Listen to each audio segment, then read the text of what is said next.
Com a graça do nosso Senhor Jesus, nós vamos seguir vendo Hebreus capítulo 4. Se os irmãos quiserem abrir, Hebreus capítulo 4. Hoje nós vamos estar vendo dos versículos 14 ao 16. Hebreus 4, do 14 ao 16. Eu vou fazer a leitura aqui a partir do 11, pedir que vocês acompanhem, por favor. Vou começar do 11. Esforcemo-nos, pois... Um segundo. Esqueci de apertar aqui. Esforcemo-nos, pois, por entrar naquele descanso, a fim de que ninguém caia segundo o mesmo exemplo de desobediência. Porque a palavra de Deus é viva e eficaz, e mais cortante do que qualquer espada de dois gumes, e penetra até o ponto de dividir alma e espírito, juntas e medulas, e apta para discernir os pensamentos e propósitos do coração. E não há qualquer criatura que não seja manifesta na sua presença. Pelo contrário, todas as coisas estão descobertas e patentes aos olhos daquele a quem temos de prestar contas. Vamos juntos, do 14 ao 16? Tendo, pois, a Jesus, o Filho de Deus, como grande sumo sacerdote, que penetrou os céus, conservemos firmes a nossa confissão, porque não temos sumo sacerdote que não possa compadecer-se das nossas fraquezas.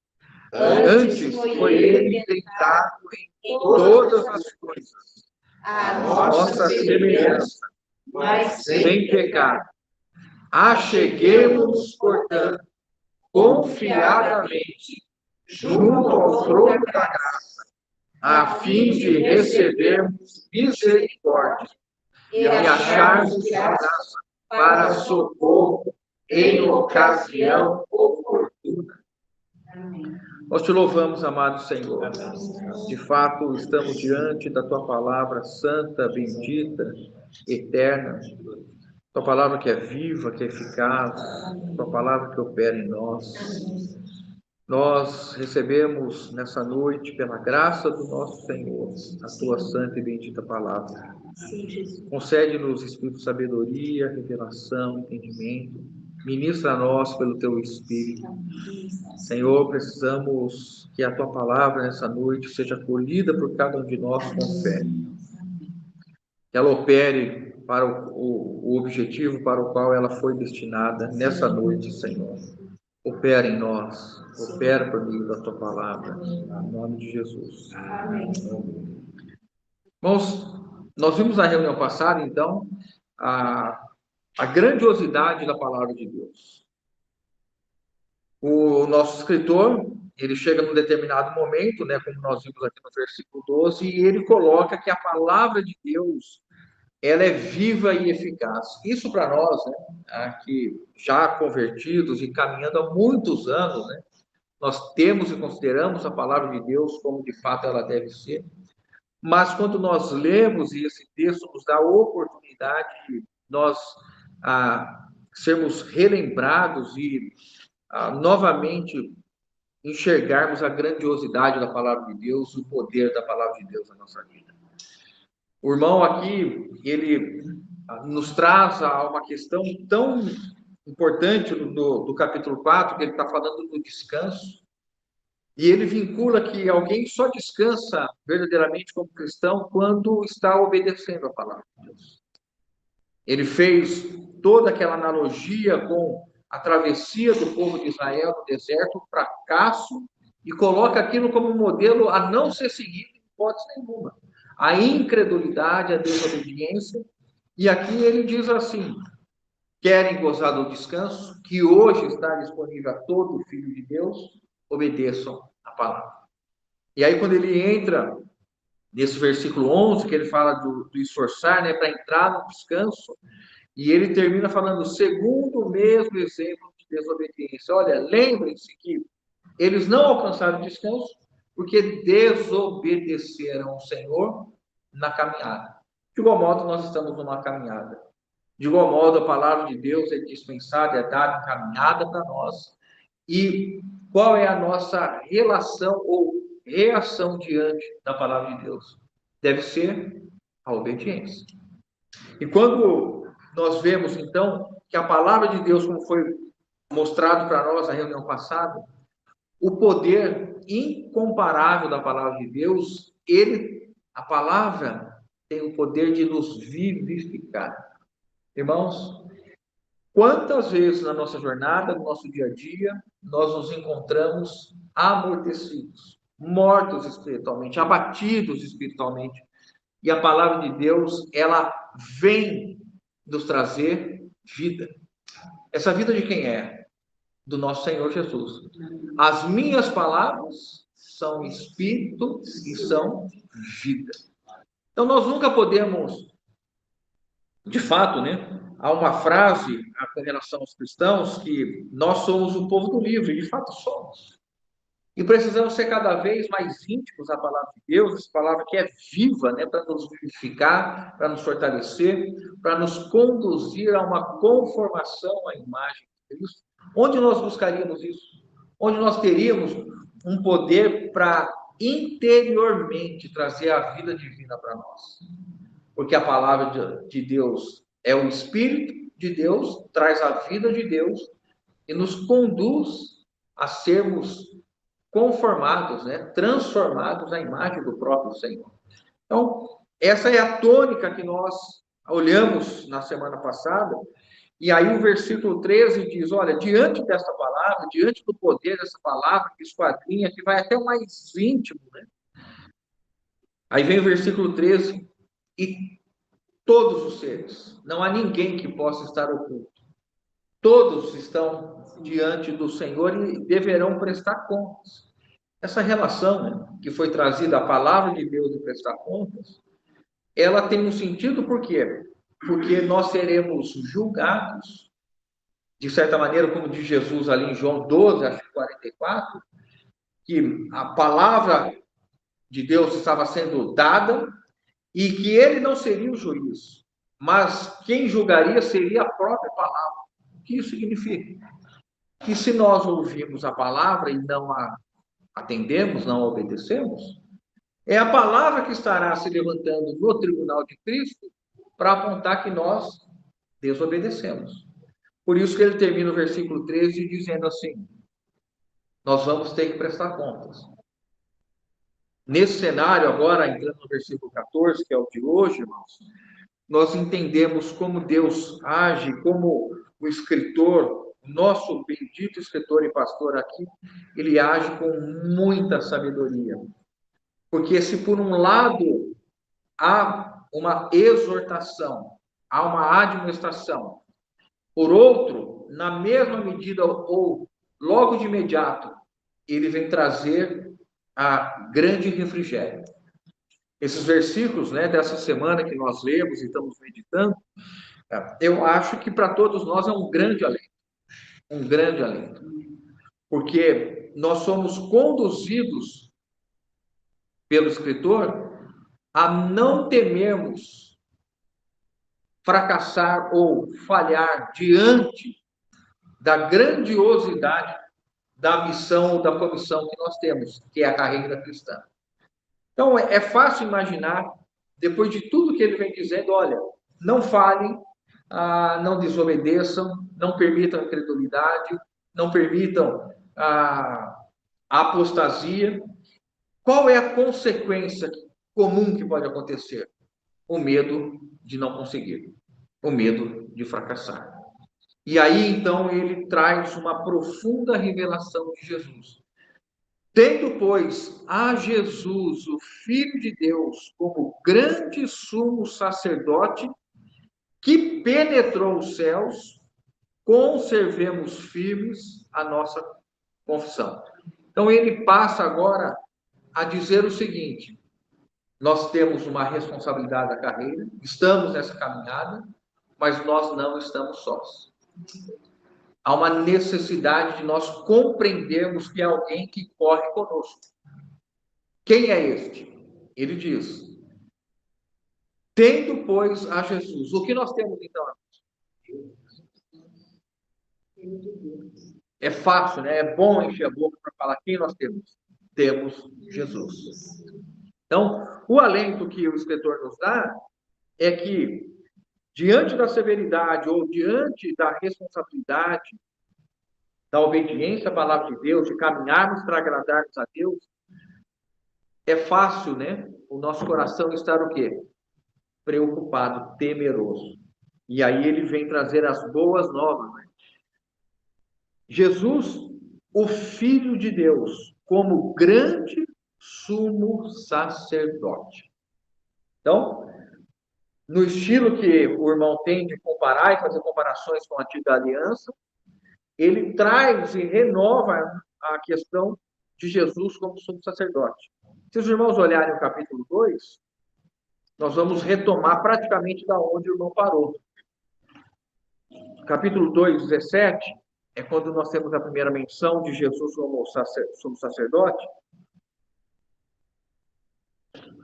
Por isso, Hebreus 2, 17, por isso mesmo convinha que todas as coisas se tornasse semelhante aos irmãos, para ser misericordioso e fiel sumo sacerdote nas coisas referentes a Deus, para fazer propiciação pelos pecados do povo. Pois naquilo que ele mesmo sofreu, tendo sido tentado, é poderoso para socorrer os que são tentados. Então, esse assunto foi introduzido no capítulo 2, o irmão traz o assunto de Jesus como sacerdote, mas aí ele passa a comparação com Moisés.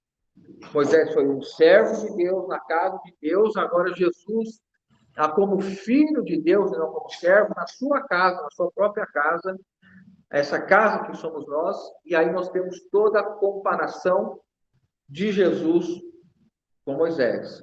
E aí ele sai de Moisés e entra na questão do descanso, mostrando que Jesus também foi superior a Moisés. Por quê?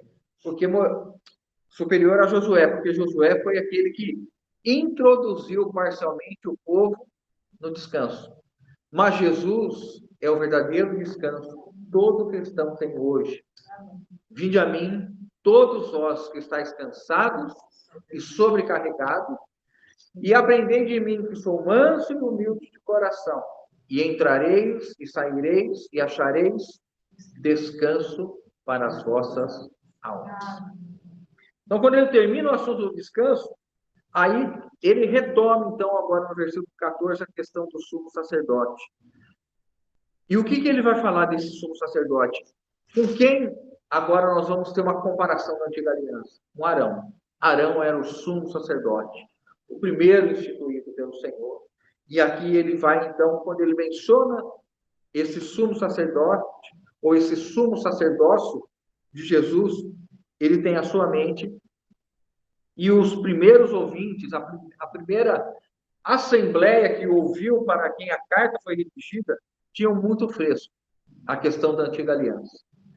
O peso do sumo sacerdote Arão, a responsabilidade do sumo sacerdote Arão, e, mais do que isso, a ação e a obra do sumo sacerdote de expiar uma vez por ano o pecado de todo o povo. Né? Então, nós vamos ver mais detalhadamente isso um pouco mais à frente, mas aqui nós vamos vendo já, então, que essa figura do sumo sacerdote é novamente trazida, relacionada a Jesus.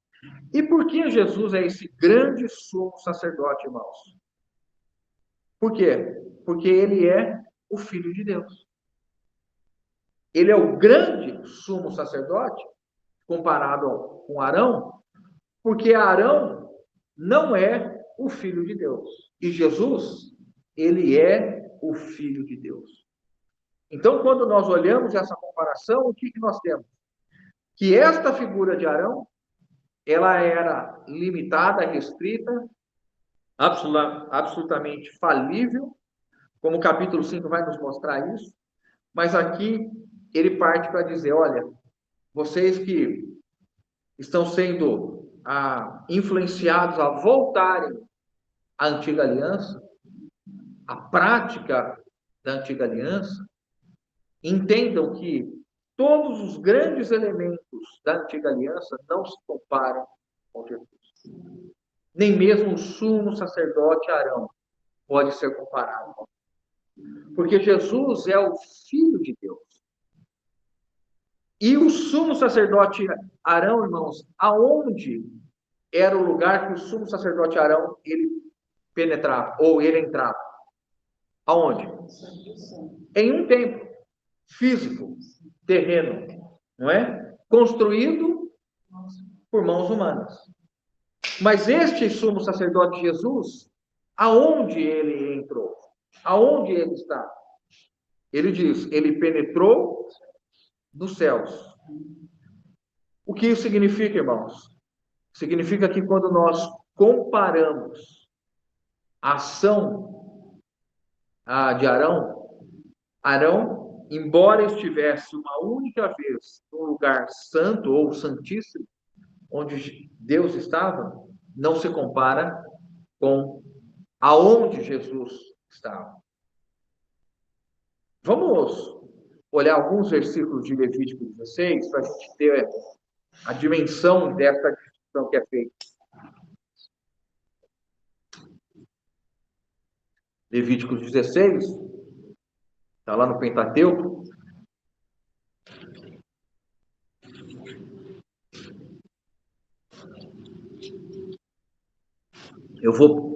Nós não vamos ler todo o capítulo, eu separei uns 4 versículos aqui, vou pedir que os irmãos leiam comigo. Então, o capítulo 16 começa com Deus trazendo a morte dos 2 filhos de Arão, Nadab e Abiú, porque ofereceram fogo estranho no templo. Então, o capítulo 16, versículo 1 começa assim. O Senhor falou com Moisés depois que os 2 filhos de Arão morreram ao entrar na presença do Senhor. Vai vendo, irmãos? Morreram por entrar aonde? Na presença do Senhor. Como é distinto do que nós vivemos hoje, né? Morreu por quê? Porque entrou na presença do Senhor. Não é porque confrontou o diabo, não é porque caiu na tentação do diabo, não é porque pecou, não é porque ficou... Mas, porque, claro, que houve um elemento de desobediência, mas isso aconteceu na presença de Deus. Aí o versículo 2 diz assim: disse o Senhor a Moisés, avise seu irmão Arão. Eu estou lendo na NVI, tá bom? Estou lendo na NVI.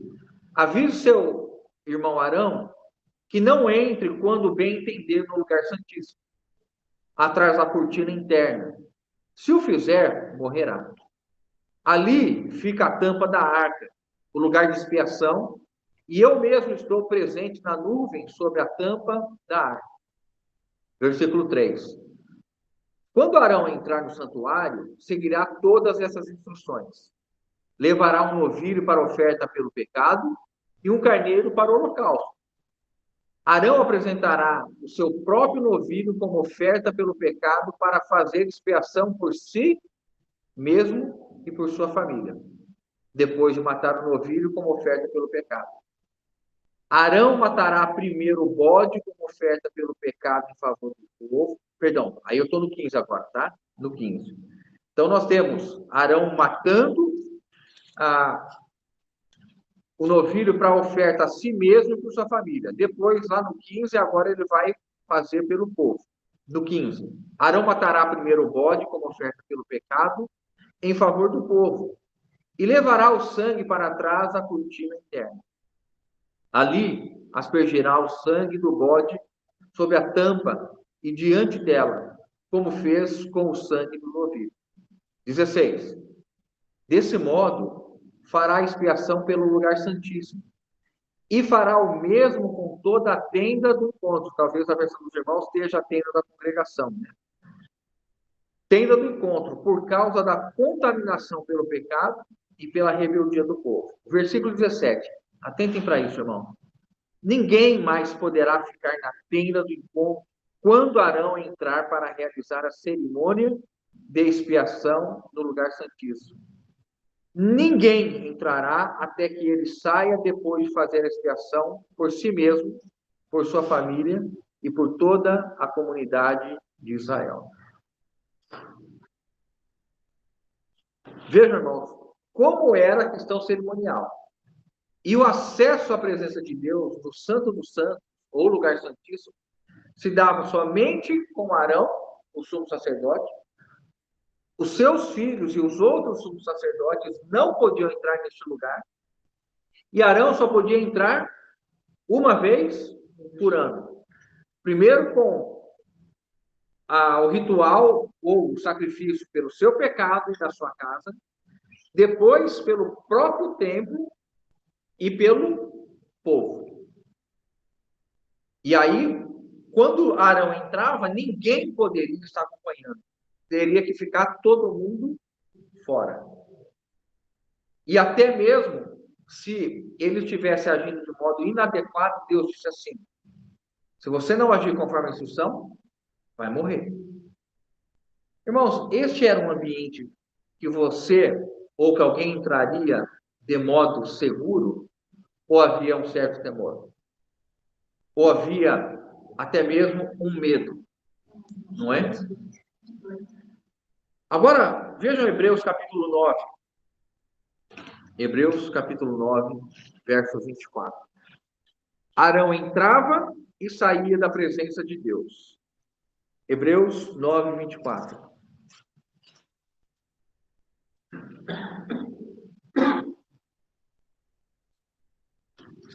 Vamos ler?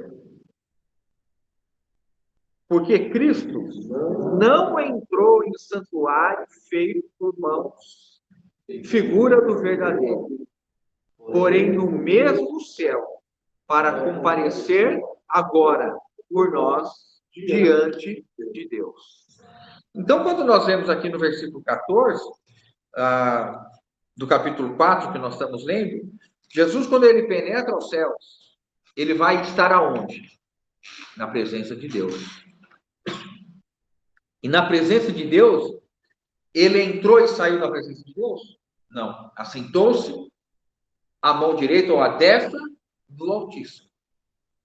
E hoje, Hebreus 7:25, ele vive a interceder por nós. Ele está diuturnamente na presença de Deus, intercedendo por cada um de nós. Então, o êxtase aqui da comparação é que Arão entrava uma vez por ano, entrava e saía.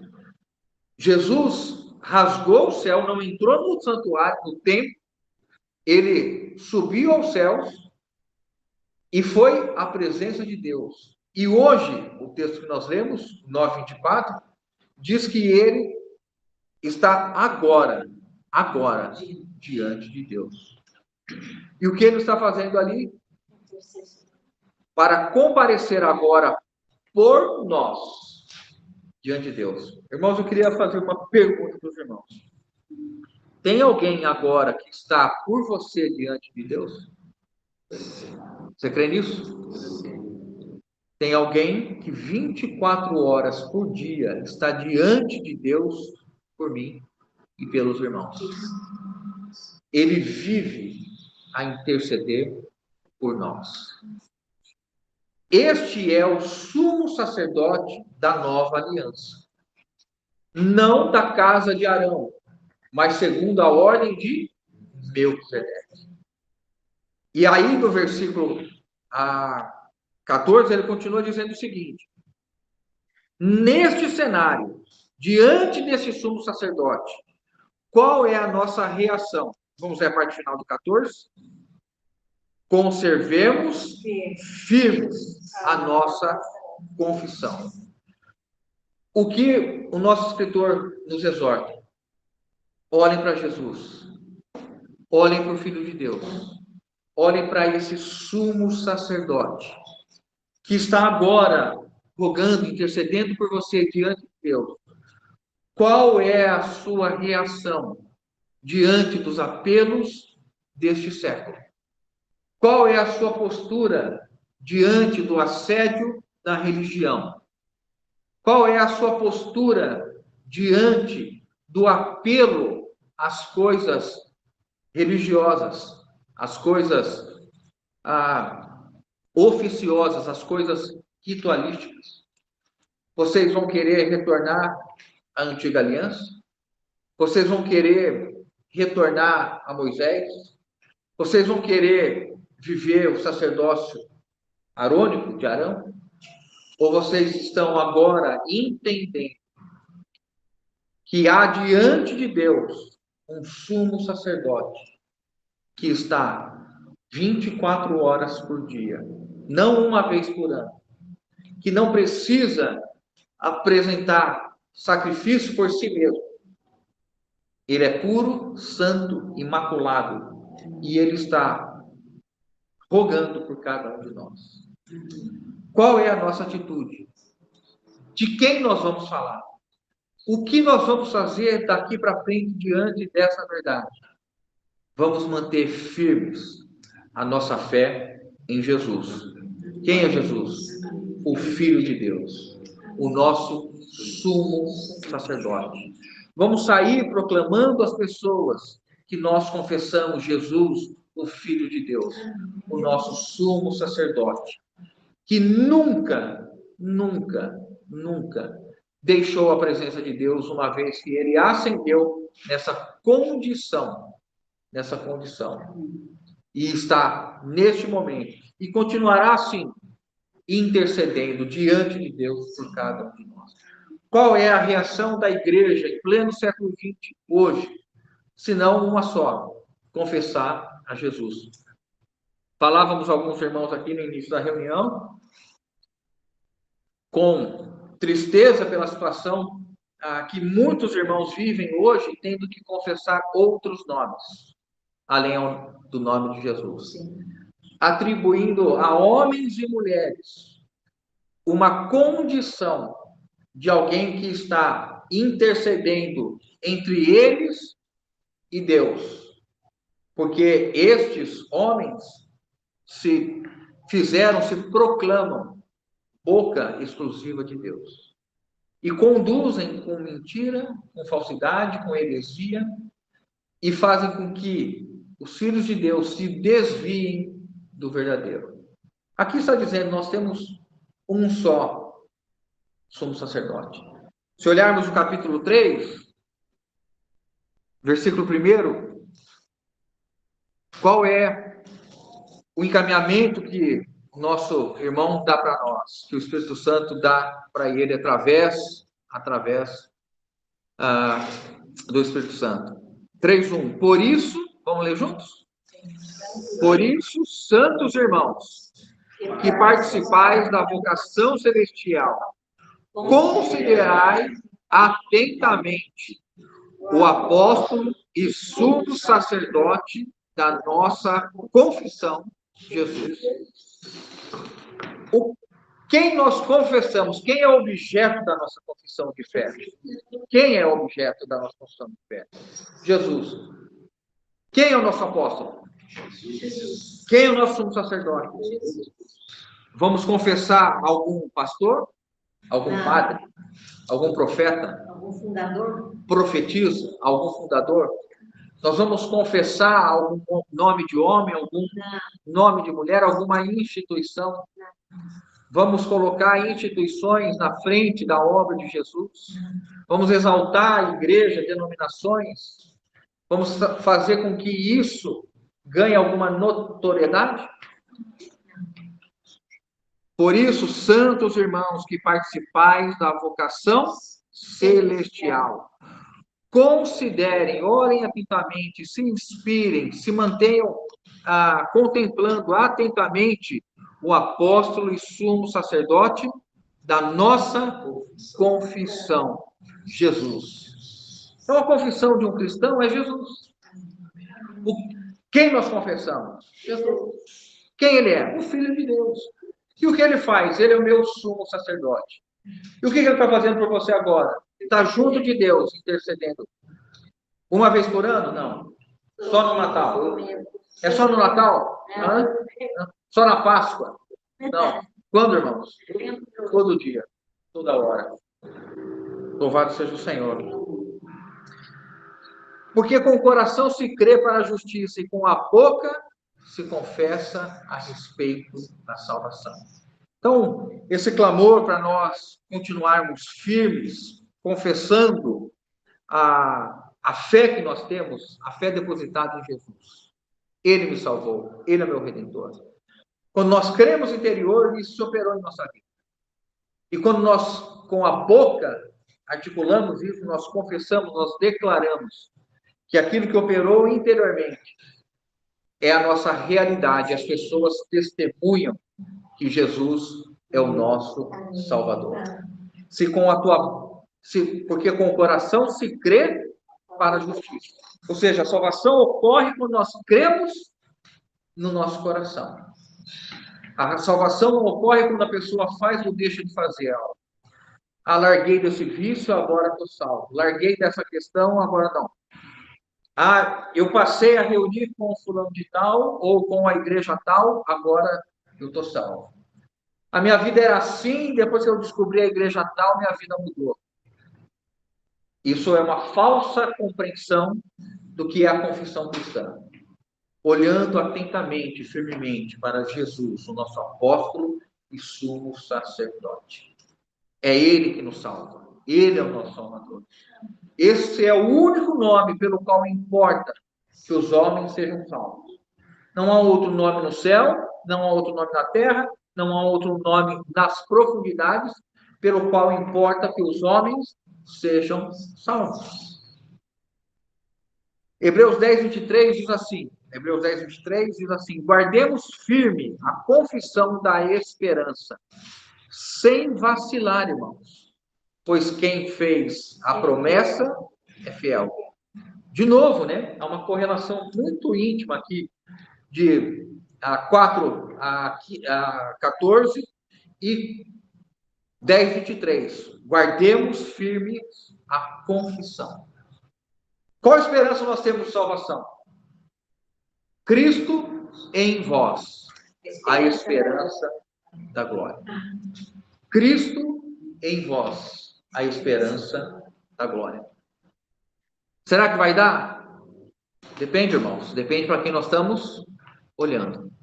Se nós estivermos considerando o nosso apóstolo e sumo sacerdote, e estivermos buscando a sua presença, nós estaremos, pela palavra de Deus, sendo alimentada dentro de nós, nós estaremos recebendo do seu Espírito, que é vida, e a vida de Deus em nós subjuga toda a nossa carnalidade.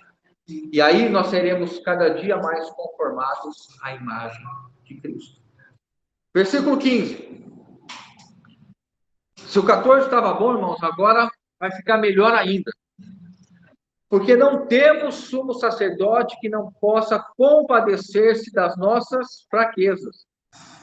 Antes, ele foi tentado em todas as coisas, a nossa semelhança, mas sem pecado.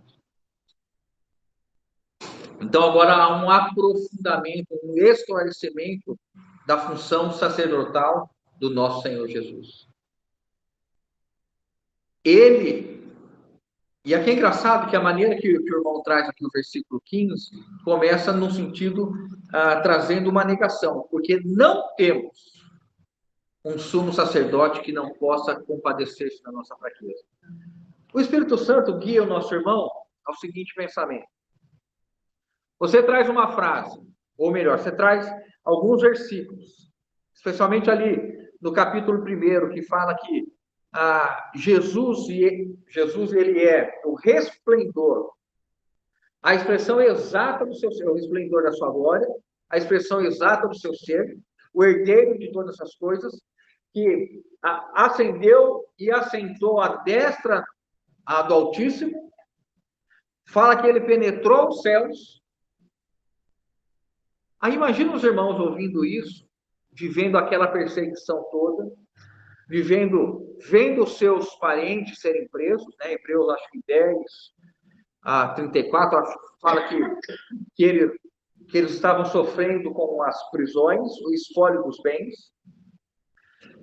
E aí você vê Jesus estando nos céus. Qual seria o raciocínio simples de se ter? Jesus já não estava, aqui nós estamos falando de um texto e de uma situação vivida aproximadamente 20, 30 anos depois da morte de Jesus.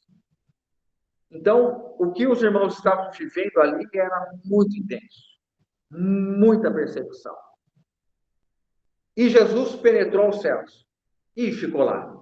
Jesus penetrou os céus, ficou lá e eu estou aqui, em uma situação de estar desassistido. Então, o Espírito Santo manda avisar a igreja do nosso Senhor que ele não desapareceu do céu. Atos 1, os discípulos veem isso, né? Atos 1 diz que Jesus diz que voltaria e que eles deveriam aí para serem empoderados, receber poder, e aí Jesus começa a ser ascendido aos céus. E eles começam a ver Jesus subindo aos céus. E aí o anjo falou assim, na nossa linguagem de hoje, ô gente, da mesma maneira que Jesus subiu, ele vai descer. Agora vão para que vocês possam dar continuidade e sejam testemunhas de Jesus em Jerusalém, na Judéia, na Samaria e até os confins da terra. Então, nesse cenário, o Espírito Santo manda dizer assim, olha, não permita que eles pensem que Jesus desapareceu no céu e está alheio ao sofrimento que eles têm. Pelo contrário, porque não temos um sumo sacerdote que não possa compadecer-se das nossas fraquezas. Os irmãos percebem que o irmão diz assim, o escritor diz, das nossas fraquezas. Ele não diz assim, da fraqueza de vocês. Ele diz das nossas fraquezas. O autor de Hebreus se considerava alguém fraco. E ele diz que Jesus se compadecia também da fraqueza dele, como se compadecia da fraqueza de todos os outros irmãos. Essa palavra é interessante, irmãos, na língua, no grego, né? É bem distinto a palavra original, porque nós estamos associados a uma outra palavra portuguesa. Essa palavra, compadecer, que o nosso irmão tradutor aqui utilizou, na língua original é simpatizar. Simpatizar. E simpatizar significa ter o mesmo sentimento, estar com a mesma dor, sentir o mesmo que alguém sente. Então, o sentido de simpatizante é alguém que está sofrendo ou passando pelos mesmos sentimentos que a pessoa a quem eu estou acolhendo ou socorrendo sofre. Então, o que está sendo dito aqui é que Jesus, ele não somente tem conhecimento, mas os nossos sofrimentos afetam os afetos de Jesus. Nós temos, pelas nossas fraquezas, a capacidade de atingir interiormente o Senhor, no seu mais íntimo, para que ele sinta os nossos sofrimentos, para que ele se compadeça das nossas fraquezas. Que fraquezas seriam essas? Qual a ordem dessas fraquezas? Seria algum tipo de fraqueza somente de cunho de serviço espiritual? Não, o texto não diz isso. Qual é a expressão que nos mostra a amplitude de fraqueza? Antes, ele foi tentado em todas as coisas.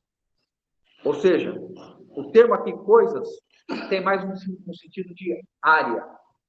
Jesus foi tentado em todas as áreas da vida humana. Ele experimentou todo tipo de fraqueza. Não significa que ele experimentou exatamente aquilo que nós passamos hoje. Jesus não sabe que é uma abstinência de celular, de tecnologia, não sabe mesmo.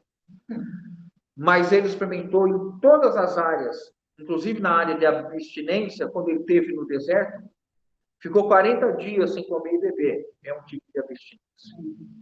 E quando ele chegou no ápice da fome, ele foi tentado. O tentador veio diante dele. Manda que teus anjos transformem a pedra em pães.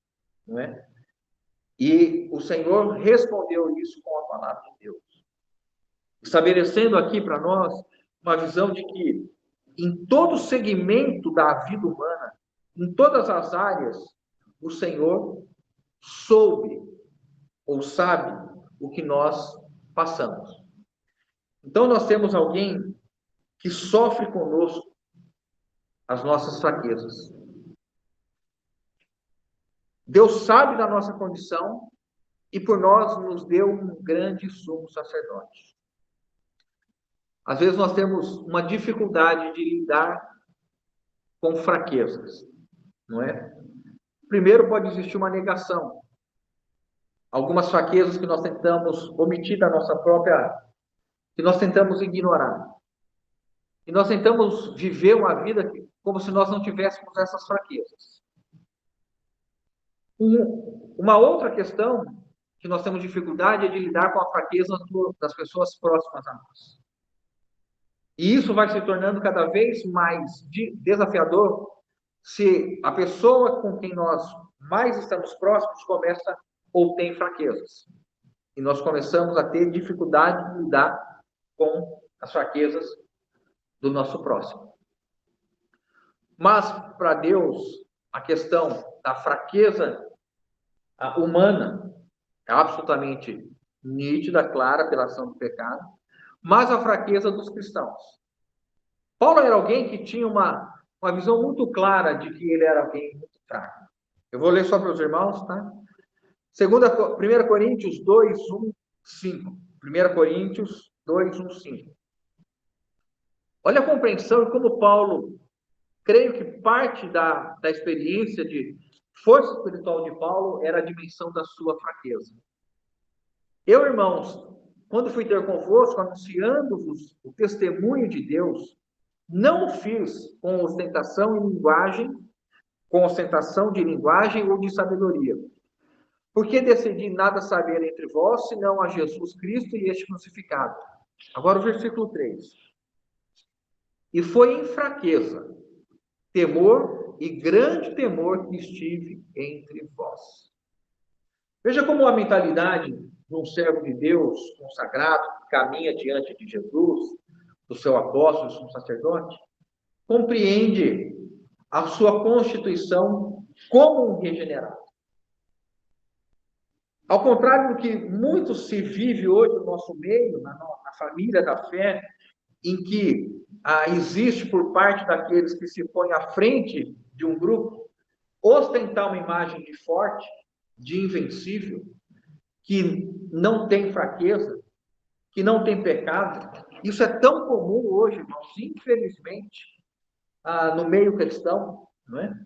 Quanto mais alguém ganha relevância no meio dos irmãos, mais ele vai vestindo uma capa de super-homem, não é?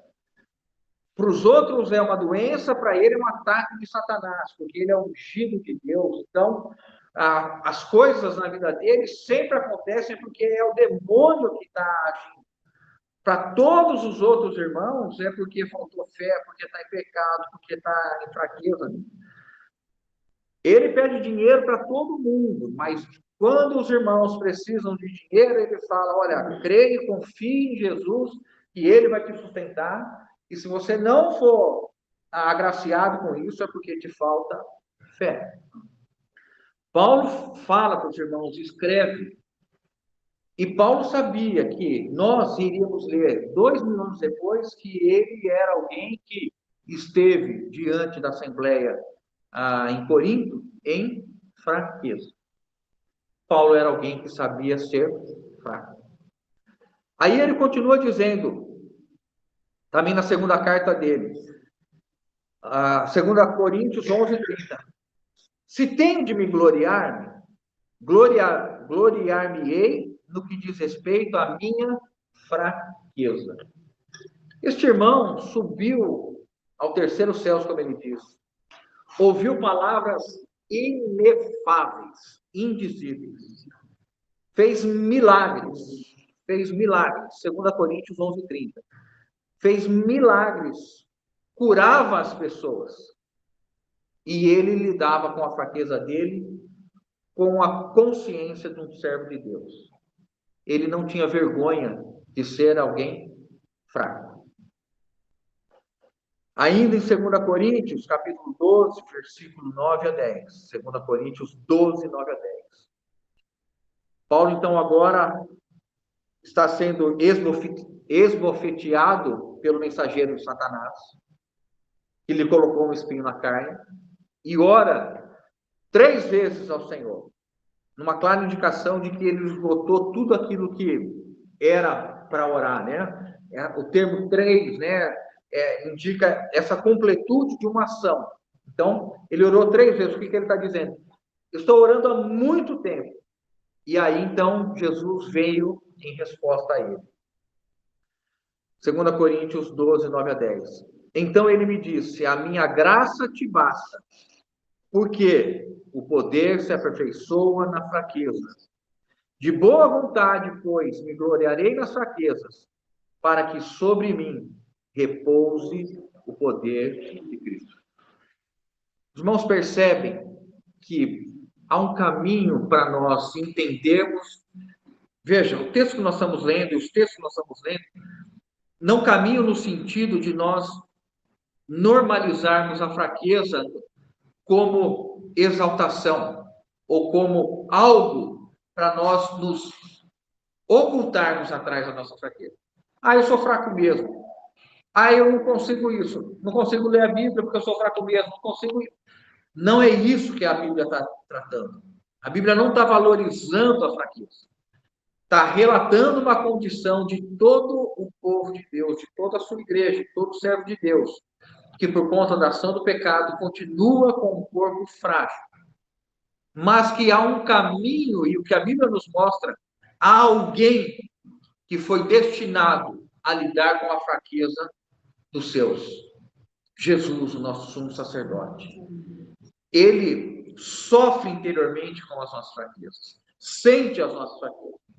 Não há uma fraqueza, uma luta que você esteja vivendo, que eu esteja vivendo, que isso não afete os afetos, as afeições do nosso Senhor. Que ele não interiormente se una a nós, esteja conosco sofrendo o que nós sofremos.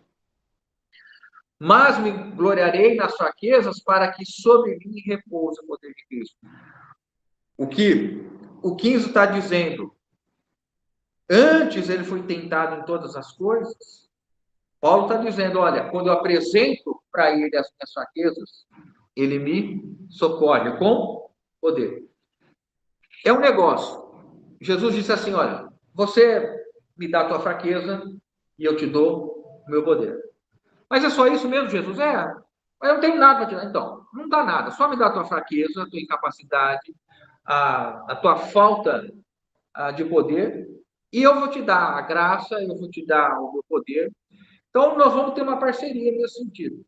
Você entra com a fraqueza e eu te devolvo poder. Os irmãos creem nisso? Amém. Creem nisso? Creem. Mas me gloriarei nas fraquezas, para que sobre mim repouse o poder de Cristo. Pelo que sinto prazer nas fraquezas, nas injúrias, nas necessidades, nas perseguições, nas angústias, por amor de Cristo. Porque quando sou fraco, vamos falar juntos? Então é que sou forte. Quando apresento para Jesus, o sumo sacerdote, a minha fraqueza, ele vem me socorrer com a força, o poder dele. E aí, irmãos, nós entendemos, e eu vou juntar agora o versículo 16 para a gente chegar na parte final. Ele fala assim, 16: acheguemo-nos, portanto, confiadamente junto ao trono da graça, a fim de recebermos misericórdia e a fim de recebermos misericórdia e acharmos graça para socorro em ocasião oportuna. Então, o 14 é excelente, o 15 é extraordinário, o 16 é glorioso. Por quê? Porque agora há um convite, há um rogo, um apelo. E Também na língua original, essa palavra cheguemos, ela tem um sentido do serviço de sacerdote, do serviço, os irmãos estudiosos usam esse termo, de um serviço cultico, de culto. É um ato de prestação, é um ato de se apresentar, de se colocar de todo o seu ser diante do Senhor. Porque agora que você sabe que você é fraco, agora que você sabe que tem debilidade, agora que você sabe que você não precisa se envergonhar da sua fraqueza, que tem alguém que está destinado a cuidar da sua fraqueza, ele diz assim: agora você vai se achegar, você vai se prostrar, você vai ir diante de Jesus em oração, para dizer: Senhor, eu sou fraco.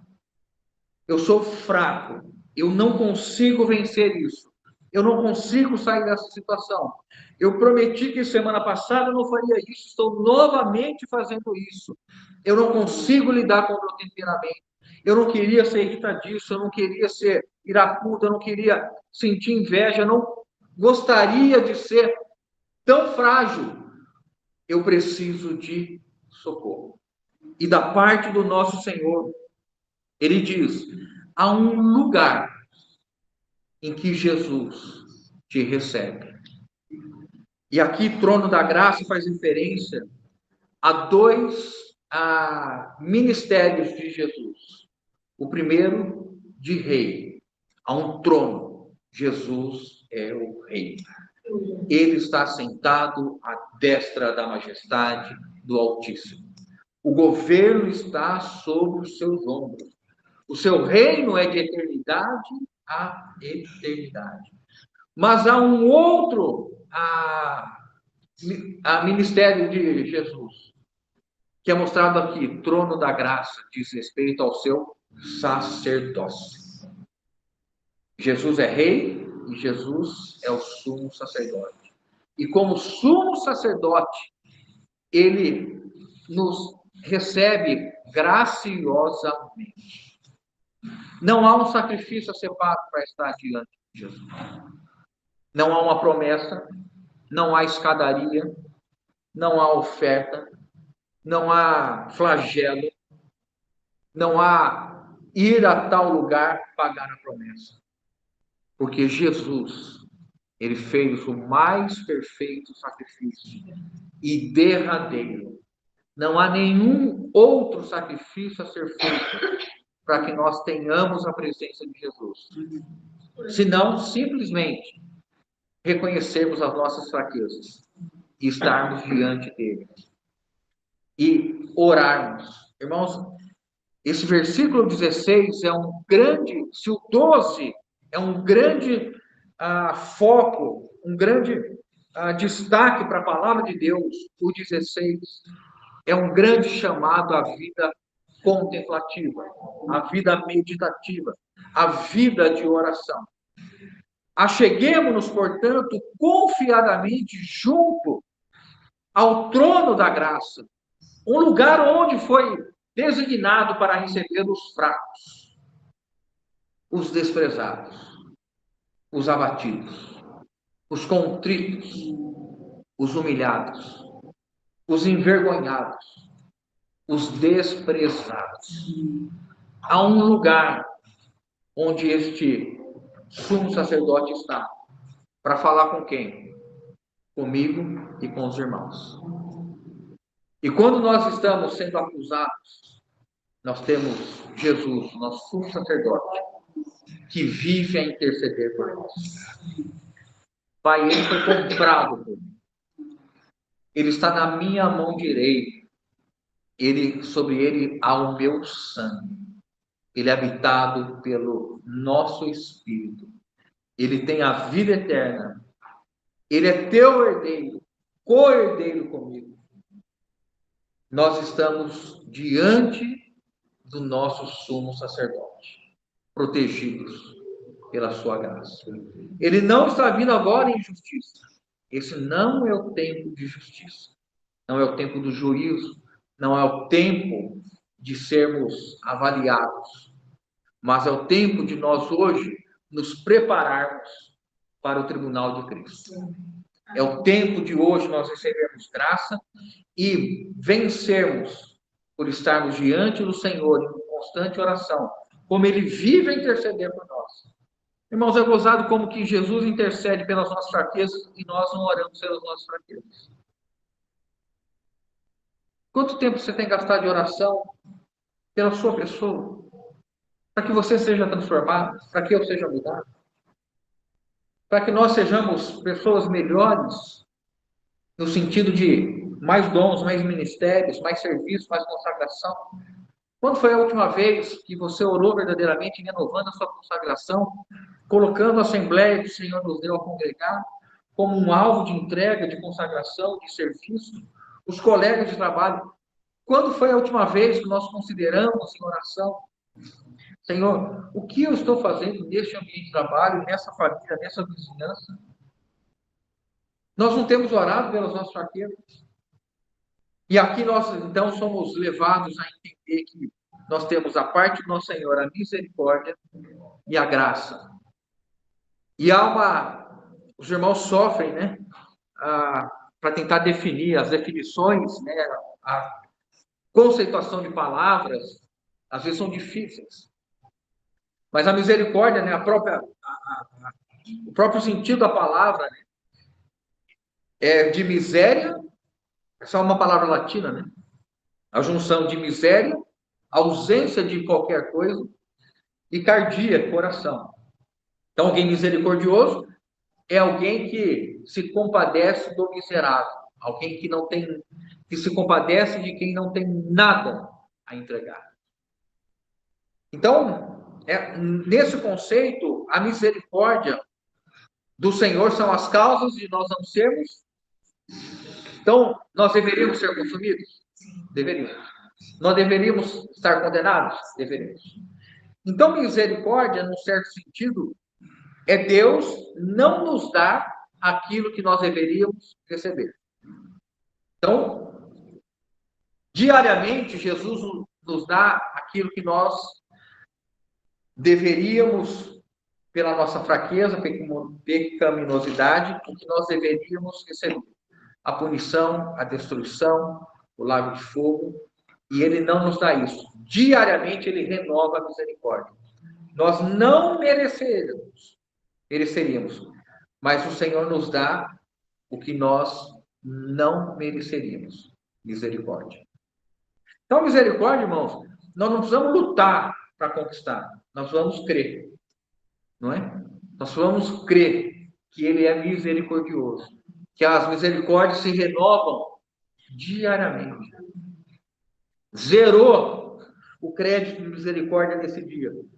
A hora que dá 00:01, renova tudo, volta lá em cima o crédito de misericórdia ao longo do nosso dia. O Senhor está sempre sendo misericordioso. Por outro lado, a graça é essa compreensão. A graça é a compreensão do Senhor nos conceder, o Senhor nos conceder aquilo que nós não teríamos direito. Então, Ele nos assiste hoje para que nós tenhamos cada vez mais dele mesmo para vencermos as nossas fraquezas. E aí o estímulo qual é? Vamos nos achegar confiadamente. Na antiga aliança, qual era o risco de estar na presença de Deus no santuário? Morrer. O que poderia acontecer com o sumo sacerdote? Hoje é meu turno. Hoje é o dia da expiação, né? De apresentar diante de Deus. Eu imagino Arão com a sua esposa, toma o seu café ali. Minha imaginação, tá, irmão? Ninguém precisa entrar nessa. Aí, bem, estou indo ali agora apresentar o sacrifício. Vai, mas volta em nome de Deus, porque a certeza é que Arão iria. Mas tinha certeza que ele ia voltar? Se ele falhasse em cumprir o ritual para entrar, seria consumido. Você teria medo de estar num ambiente desse? Percebam que a visão do tabernáculo, do templo em si, era uma visão que trazia medo, receio. Agora, olha o Espírito Santo nos chamando hoje. Acheguemo-nos, portanto, confiadamente, junto ao trono da graça, a fim de recebermos misericórdia e acharmos graça para socorro em ocasião oportuna. É por isso, irmãos, que nós precisamos compreender exatamente o que está posto diante de nós. Essa é uma palavra extraordinária para a igreja. É uma palavra para trazer paz ao nosso coração. A igreja não é o lugar de esconder fraqueza. A igreja é o lugar de conduzir a fraqueza diante do nosso Senhor. Nós precisamos, irmãos, pela graça do Senhor, aprendermos a lidar com as fraquezas dos irmãos. Nós não podemos tornar a igreja, a assembleia, o convívio, um ambiente em que nós forçamos os irmãos a terem aparência de fortes, de perfeitos. Mas nós precisamos ter no nosso congregar um ambiente saudável, acolhedor, pacífico, manso, para socorrermos aqueles que se encontram em fragilidade, em debilidade, em fraqueza, que são surpreendidos em falta. Repreendei-os com espírito de brandura, para que o inimigo não alcance em vocês vantagem. Então, o que nós estamos aprendendo aqui, que a igreja é um lugar para que a fraqueza seja viva, não normatizada, não normalizada. A fraqueza seja concebida como é da essência da natureza pecaminosa, debaixo da graça do Altíssimo, para que essa fraqueza redunde em poder para o nosso viver consagrado ao Senhor. E assim nós estaremos nos conformando ao caráter de Cristo, de glória em glória, de medida de trono da graça em trono da graça, sem temor. Não tenham medo, né? Essa palavra confiadamente não tenham medo, não fiquem titubeando, não sejam vacilantes em entrar na presença de Jesus. Ele é o nosso sumo sacerdote, gracioso, misericordioso, está sempre diante de Deus, intercedendo por nós. Aleluia.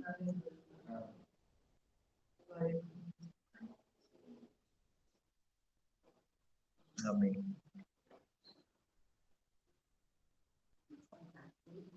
Alguém pode orar?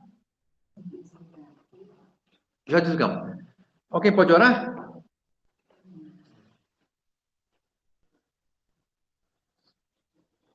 Senhor, te agradecemos, Senhor, pelo teu sumo sacerdócio. Amém. Te agradecemos, Senhor, pela tua vida humana perfeita, sem pecado.